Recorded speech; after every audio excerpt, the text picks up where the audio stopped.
अजित पवारांचा राष्ट्रवादी काँग्रेस पक्ष सध्या राज्याच्या राजकारणात केंद्रबिंदू ठरलाय। सुरुवातीला देशमुख हत्या प्रकरणामुळे धनंजय मुंडेंना मंत्रिपदाचा राजीनामा द्यावा लागला होता आणि त्यानंतर आता कोकाटेंच्या राजीनाम्याची मागणी जोर धरू लागली आहे। हे सगळं सुरू असताना अजित पवारांनी एक गुगली टाकली आणि माजी मंत्री धनंजय मुंडे यांची राज्य मंत्रिमंडळात पुन्हा एंट्री होणार असल्याची चर्चा रंगली आणि त्यानंतर वातावरण पेटलं। विरोधकांनी तर हा मुद्दा उचलून धरलाच, पण त्यामुळे पक्षात पुन्हा एकदा नाराजी नाट्य पाहायला मिळालं। नेमकं काय घडलं पाहूयात या व्हिडिओच्या माध्यमातून। नमस्कार, मी अक्षता आणि तुम्ही पाहताय सकाळ।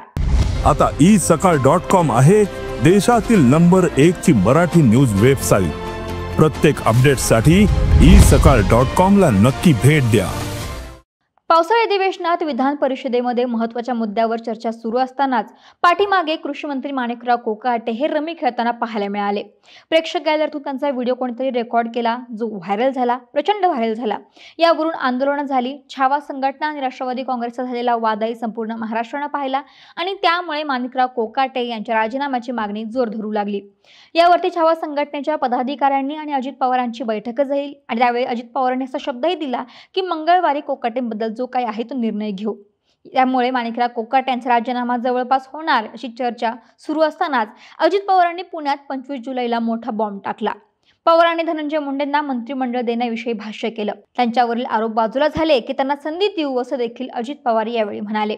कृषी घोटाळ्या संदर्भात सुरू असलेल्या एका केसमध्ये न्यायालयानं तत्कालीन कृषी मंत्री धनंजय मुंडे यांना क्लीन चिट दिली। त्यानंतर उपमुख्यमंत्री अजित पवार यांनी धनंजय मुंडे यांचा बीड प्रकरणामध्ये दुरान्वयी संबंध न आढळल्यास त्यांना पुन्हा एकदा संधी देण्यात येईल असं सांगितलं। त्यानंतर मात्र अनेक स्तरांवरून संताप व्यक्त होऊ लागला।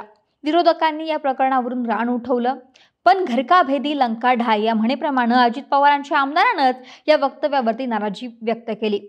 बीडच्या माजलगाव विधानसभा मतदारसंघाचे राष्ट्रवादी काँग्रेसचे आमदार प्रकाश सोळंके यांनी आपली भूमिका यावर स्पष्ट केली। सोळंकेंना मंत्रिपद मिळवण्याविषयी चर्चा होत होती, त्यावरती ते बोलले।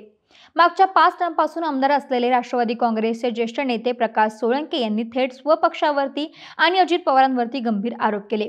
राष्ट्रवादी काँग्रेस पक्षाने बीड जिल्ह्यात मराठा समाजाचा केवळ आणि केवळ वापर केला। मंत्रिपद देण्याची संधी आली तेव्हा ओबीसी आणि मागासवर्गीयांना संधी दिली असा घणाघात आमदार सोळंकेंनी केलाय। सोळंके नेमकं काय म्हणाले पाहूयात। मंत्रिपदासाठी माझी जात आडवी येते। मी 5वे टर्म आमदार आहे, अनुभवी आहे।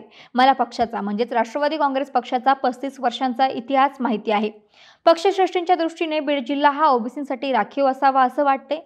इथे बहुजन समाजाला कुठलंही स्थान द्यायचं नाही असं पक्षाने ठरवल्याचं दिसतंय।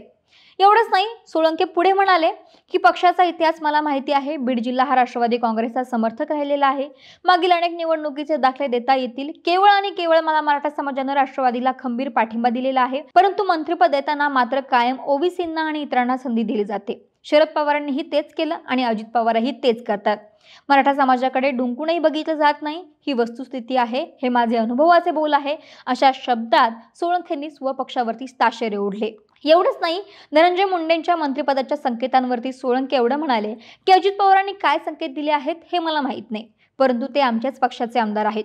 माझ्या शेजारचा त्यांचा मतदारसंघ आहे, त्यामुळे त्यांना मी शुभेच्छा देतो। त्यांच्या बाबतीमध्ये माझे जे काही मत आहे ते देखील मी पक्षश्रेष्ठींना कळवणार असल्याचंही सोळंके यावेळी म्हणाले। एकंदरीतच सोळंकेंनी मुंडेंची जेव्हा री-एंट्री म्हणजे राज्य मंत्रिमंडळामध्ये पुन्हा एकदा एंट्री होण्याच्या चर्चांवरती थेट नाराजी व्यक्त केली नाही, परंतु आपल्याला मंत्रिपद हवंय, आपल्या मंत्रिपदाची इच्छा देखील यावेळी सोळंकेंनी बोलून दाखवली। त्यामुळे आता सोळंकेंबाबत काय भूमिका घेतात अजित पवार हे पाहावं लागेलच आणि अजित पवारांच्या वक्तव्यानुसार धनंजय मुंडेंची पुन्हा एकदा मंत्रिमंडळामध्ये वर्णी लागणार का हे देखील पाहणं महत्त्वाचं ठरेल।